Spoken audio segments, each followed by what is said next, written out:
کہ کہیں ایسا نہ ہو کہ آپ کو بھی کوئی بچی آ کر کہہ دے کہ کیا قربانی کتوں کے لیے کی گئی تھی، لہٰذا کتوں کے لیے قربانی نہ کریں، انسانوں کے لیے کریں قربانی۔ لیکن کس کے لیے؟ ہر سال لاکھوں جانور قربان ہوتے ہیں، لیکن افسوس کچھ دل آج بھی احساس، محبت، انسانیت اور محبت کی قربانی دینے سے گریز کرتے ہیں۔ قربانی صرف جانور ذبح کرنے کا نام نہیں ہے، بلکہ کسی کے چہرے پر خوشی لے کے آنا، اپنے نفس، غرور اور خود غرضی کو مٹا کر کسی کے کام آنے کا نام قربانی ہے۔ سوچئے کیا ہم واقعی ہی قربانی کا حق ادا کر رہے ہیں؟ بسم اللہ الرحمن الرحیم۔ السلام علیکم ناظرین، کیسے ہیں آپ سب؟ امید کرتا ہوں بخیر عافیت ہوں گے۔ میں ہوں آپ کا میزبان حافظ اسماعیل اجاز اور آپ دیکھ رہے ہیں AIN نالج پوائنٹ۔ آج ایک ایسا واقعہ پیش کرنا چاہتا ہوں کہانی کے طور پر کہ جو ہمارے معاشرے کی عکاسی کرتا ہے، اور آج کل عید قربان کا وقت ہے، لوگ قربانیاں کر رہے ہیں یا کریں گے، تو یہ واقعہ اور اس کے آخر میں حاصل ہونے والا سبق ضرور ہمارے کام آئے گا، اور ہو سکتا ہے کوئی ویڈیو یہ دیکھے یا آپ لوگ آگے پھیلا دیں تو کوئی دیکھ لے تو اس کے لیے ایک ترغیب بن جائے، اور اگر وہ اس پر عمل کر لے تو ہم سب کے لیے یہ ذریعہ نجات بن جائے اور مقصد اصلاح جو ہے وہ پورا ہو جائے۔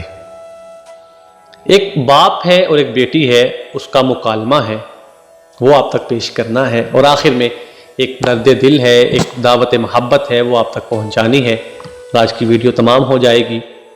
ایک ایسا باپ جو قربانی نہیں کر پا رہا، اس کی رودات سنیے۔ بیٹی باپ کے پاس آتی ہے اور آ کے کہتی ہے، بابا ہمیں بھی گوشت ملے گا نا؟ تو باپ بیٹی کو تسلی دیتا ہے کہ بیٹا ہاں ضرور ہمیں بھی گوشت ملے گا۔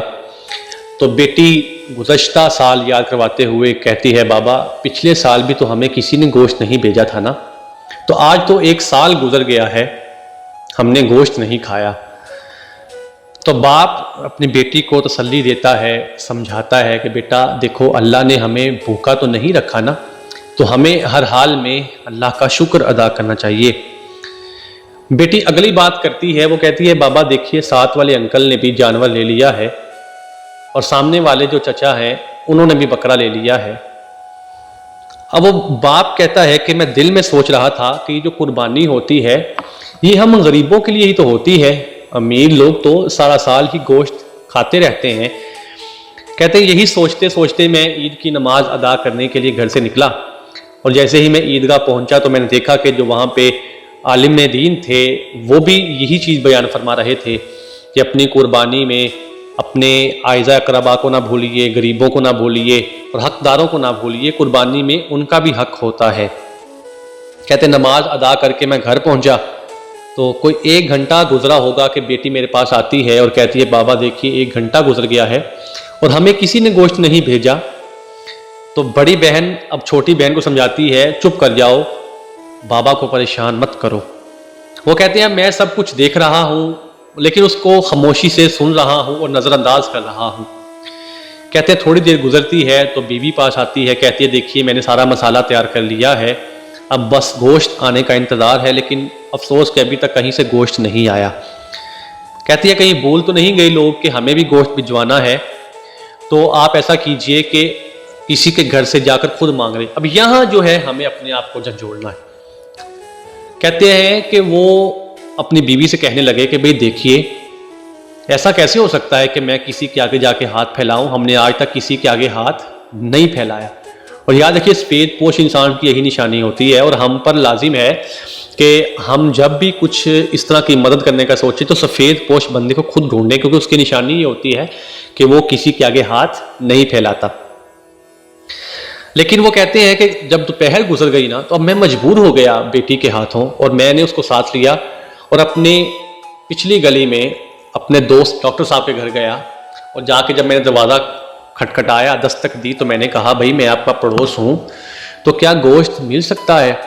تو وہ کہتے ہیں ڈاکٹر صاحب نے بڑے حقارت سے دیکھا اور کہا پتہ نہیں کہاں کہاں سے آ جاتے ہیں مانگنے والے، اور یہ کہتے ہوئے غصے سے دروازے کو بند کیا اور اندر چلے گئے۔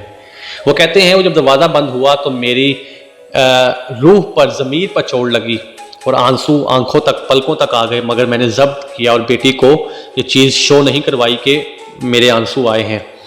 کہتے ہیں آخری امید لیے میں اپنے دوست کے گھر گیا اور اسے بھی میں نے یہی کہا کہ بھائی ہم آپ کے دوست ہیں، ہمسائے ہیں، کیا گوشت مل سکتا ہے؟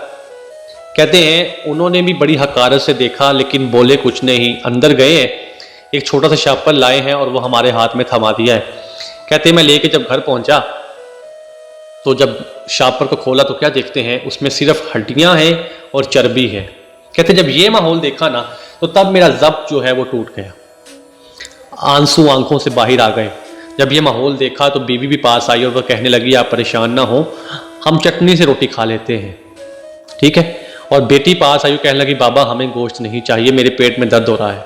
اب وہ باپ کہتا ہے میں تو سمجھ گیا کہ بیٹی مجھے دلاسا دے رہی ہے، حقیقت میں ایسا کچھ نہیں ہے۔ کہتے ہیں اللہ توکل ہم بیٹھ گئے، لیکن کچھ وقت گزرا اور دروازے پر دستک ہوئی اور ہم نے دیکھا کہ اکرم بھائی، یہ اب فرضی نام ہے، وہ آتے ہیں اور ان کے ہاتھ میں 4-5 گوشت کے شاپر ہوتے ہیں اور وہ کہتے ہیں بھائی جان یہ گوشت ہمارے بھائی جو ہیں وہ گاؤں سے لے کے آئے ہیں تو ہمارے لیے زیادہ ہے، تو یہ پڑوسی ہیں آپ ہمارے، تو آپ کا بھی حق ہے، یہ لے گوشت آپ کھا لیجئے اور آپ رکھ لیجئے۔ وہ کہتے ہیں جب ایسا ہوا تو ہم اللہ کے اس کرم ہونے پر اتنا شکر گزار ہوئے اور ہم نے اس گوشت کو لیا اور کھا لیا۔ کہتے ہیں ابھی کھانا کھا کے فارغ نہیں ہوئے تھے کہ لائٹ چلی گئی، لائٹ پوری رات بھی نہیں رہی، اگلا دن بھی گزر گیا۔ کہتے جب تیسرے دن باہر نکلے نا تو کیا دیکھتے ہیں وہ جو ڈاکٹر صاحب تھے اور وہ جو دوست تھے جن کے گھر یہ گوشت مانگنے کے لیے گئے تھے، اللہ اکبر، اب وہ خراب گوشت باہر پھینک رہے اور جس پر کتے جھپٹ رہے تھے۔ یہ ہے میرا آج کا مقصود جملہ جو میں آپ تک پہنچانا چاہتا ہوں۔ وہ بچی کہتی ہے بابا کیا قربانی انہوں نے کتوں کے لیے کی تھی؟ اللہ اکبر۔ وہ کہتے ہیں کہ میں اپنی بیٹی کا چہرہ دیکھتا رہا اور ڈاکٹر صاحب اور وہ جو میرے دوست تھے وہ بھی بچی کی طرف حیرانگی سے دیکھتے رہے اور شرمندگی سے گردن جھکا لی۔ اب یہاں پہ میں ایک پیغام دینا چاہتا ہوں، دعوت محبت، دعوت فکر ہے کہ دیکھیے حج اور عمرہ یا قربانی جیسے سال میں ایک مرتبہ صاحب استطاعت انسان پر فرض ہے نا، اسی طرح اپنے قرب و جوار میں رہنے والے یا اپنے اعزاء و اقرباء میں رہنے والے ہر قسم کے حاجت مند، ضرورت مند کا خیال رکھنا بھی فرض ہے۔ تو عید قربان پر ہم یہ دیکھیں کہ قربانی کا اصل مقصد صرف جانور کو قربان کرنا نہیں ہے بلکہ اپنے دل کو نرم کرنا ہے، اپنے رشتہ داروں، پڑوسیوں اور محتاجوں کے ساتھ محبت اور ہمدردی بانٹنا ہے۔ اس لیے آئیں یہ عہد کریں اپنے ساتھ کہ اس بار صرف گوشت نہیں بانٹنا بلکہ دعائیں، مسکراہٹیں، احساس، محبت، یہ سب کچھ جو ہے ہم نے اس عید پہ جانور کے ساتھ ساتھ گوشت کے ساتھ ساتھ بانٹنا ہے۔ ہو سکتا ہے شاید کسی سے دل سے نکلی دعا آپ کی اصل عید بن جائے۔ اللہ کریم ہمیں قربانی کی اصل روح کو سمجھنے کی توفیق عطا فرمائے، اور آپ لوگ بھی جو قربانی کریں گے وہ اس بات کا خیال رکھیں کہ کہیں ایسا نہ ہو کہ آپ کو بھی کوئی بچی آ کر کہہ دے کہ کیا قربانی کتوں کے لیے کی گئی تھی، لہٰذا کتوں کے لیے قربانی نہ کریں، انسانوں کے لیے کریں۔ دعا میں یاد رکھیے، جڑے رہیے آئیے نالج پوائنٹ کے ساتھ، ملتے ہیں نئی ویڈیو کے ساتھ۔ اللہ حافظ، فی امان اللہ۔